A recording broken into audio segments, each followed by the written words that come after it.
Барлықтарына сәлем, бұл мен Мәншүк, бұл мен қазақша YouTube каналым. Бүгінде сіздермен психология, оның ішінде мастер-кит методикасы, оның ішінде тақырып ақша. Барлығымызда білетін және күнделікті жұмысқа барсақ та, айдың аяғында болса да жалақы күтеміз. Ақша тақырыбында бізде адамдарда эмоциялық өте көптеген ойлар бар. Ақша негізінен ол жай қағаз деп айтамыз, ақша ол негізінен материалды нәрсе деп айтамыз. Мастер-кит методикасында ақша туралы өте жақсы жаттығулар бар. Ақшаны қалай өзіңіздің басыңызда, ойыңызда ақша туралы ойды өзгертуге болады. Сол ойды өзгерту арқылы сіздің өміріңізде ақша сізге қалай жеңілірек келу керек, сол туралы сізде ой пайда болады. Идея пайда болады, немесе проект пайда болады. Тағы басқа. Негізінен біз осындай өте қарапайым жаттығу жасау арқылы ақша туралы ойымызды біле аламыз. Көзіңізді жұмып, тыныш бір жерде отырып, өз-өзіңізге ішіңізден айтсаңыз, дауыстап менің ақшам деп. Сол кезде сіздің ойыңызға не келеді? Қандай ой келеді? Қандай жаңағы эмоция келеді? Мүмкін бір сурет келетін шығар. Мүмкін бір өміріңізде басыңыздан өткен бір оқиға есіңізге түсіреді. Сол нәрсені ұмытпаңыз. Өйткені сол нәрсе негізінен сіздің ақшаға деген сіздің көзқарасыңыз. Мысалы, менің өзімде маған ақша дегенде, менің ақшам дегенде маған көз алдыма келетіні ол, яғни жұмысқа барып жалақы алу, сонда ғана менде ақша болады деген ой бар. Және де ақша дегенде мен көз алдыма оңай емес, қиын жолмен түседі. Сондай ой келеді. Көбінесе бізде көбіміздің ойымыз сондай болуы мүмкін. Бірақ бәріміздің ойымыз бірдей емес. Өйткені барлығымызда басымыздан өткен әртүрлі оқиғалар әртүрлі болуы мүмкін. Сондықтан ақша туралы біздің көзқарасымыз, қарым-қатынасымыз мүлдем әртүрлі, бір-бірімізге ұқсамауы мүмкін. Бірақ біз өзіміз шын ниетімізбен 100% сенеміз. Өзіміздің жаңағы ақша дегенде көз алдымызға не келеді, қандай ой келеді, соған біз 100% сенеміз және ойлаймыз, жан-жағымыздағы адамдардың барлығы да ақша туралы солай деп ойлайды деп.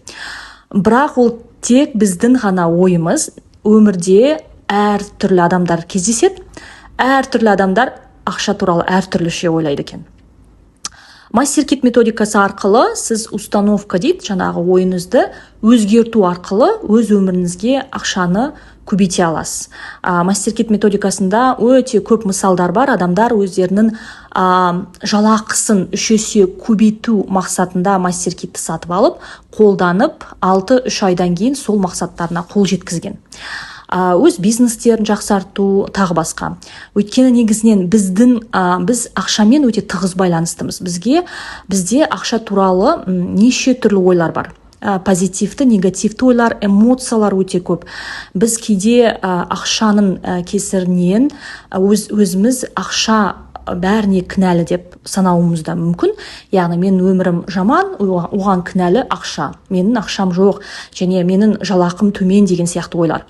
Психологияда ақша біздің күнделікті қарым-қатынасымызға, күнделікті біздің өмірімізге бақытты сезінеміз бе, бақытсыз сезінеміз бе, бәріне тығыз байланысты. Тіпті егерде бұлмен келіспесеңіздер де ол өте тығыз байланысты. Біздің ақшаға деген өзіміздің бір эмоциямыз бар. Соған орай мына жаттығуды жасап көріңіз, және де сол жерде сіз өзіңіздің установкаңызды табасыз. Негізінен ақшаның ешқандай сіздің жұмысыңызбен, сіздің еңбегіңізбен, жасап жатқан еңбегіңізбен ешқандай қатысы жоқ.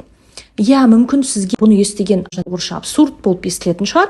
Өйткені біз қоғамда өмір сүріп жатқандықтан бізге басымызға кішкентайымыздан салды. Яғни сен егер инженер болсаң, сен мынандай жалақың болады, ал егер сен мұғалім болсаң, сен жалақың мынандай, егер сен официант болсаң, сен жалақың мындай деген сияқты ой бізде қалыптасқан. Яғни норма болып саналады, қоғамда.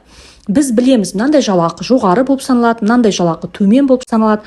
Бірақ та өмірде бұның барлығы да біздің қоғамдағы қалыптасқан ойлар. Бірақ барлық адамдар ол дәл сол қатып қалған ережемен өмір сүріп жатқан жоқ, білеміз бәріміз. Мысалы, Инстаграмда жұмыс істеп жатқан адамдар, өзінің өмірін көрсету арқылы, YouTube арқылы ақша тауып жатқан адамдар бар, иә. Тіпті TikTok арқылы жақсы ақша тауып жатқан адамдар бар. Бұл мысал ғана. Және музыканттар, әншілер, тағы басқа, олардың да ақшалары мүлдем біздің қалыптасқан нормадағы жалақымен басқа. Бұны мен не үшін айтып жатырмын? Өйткені біз ойлаймыз, бұл қате ой, яғни біз қанша сағат еңбектенеміз, көп еңбектену арқылы ғана ақша табуға болады. Егер біз көп жұмыс істесек, 24 сағат, 12 сағат тоқтамай, сонда ғана біз көбірек ақша жасаймыз деген ой, ол негізінен жалған болып саналады. Біздің қанша сағат жұмыс істегеніміз, қанша ақша алуымызбен байланысты емес. Мен сіздерге мүмкін сіз келіспейтін шығарсыз, бірақ өмірде, егерде шынымен интернетті ашып қарап көрсеңіз, өте көп мысалдар ала аласыз шын адамдардың өмірлерінен. Яғни бір адам аптасына 2 сағат жұмыс істеуі мүмкін, 2 сағат қана, және бір адамның толық жалақысын алып отыруы мүмкін. Яғни бір адамның бір аптада 5 рет сағат 9-дан 6-ға дейін жұмыс істеген адаммен аптасына 2 сағат қана жұмыс істеген адам жалақысы бірдей болуы мүмкін. Сіздің ойыңызға келетін ой, әрине орысша айтқанда несправедливость. Басқа адамды, үкіметті, қоғамды кінәласақ та, одан ешқандай яғни результат алмаймыз. Біздің ең басты түсіну керек нәрсе, ақша туралы өзіміздің ішіміздегі ойымызды өзгерту керек. Біз біріншіден, екіншіден ақша мен жұмысымызды, қандай сіз жұмыс істейсіз, содан екеуінің арасындағы связьді алып тастауымыз керек.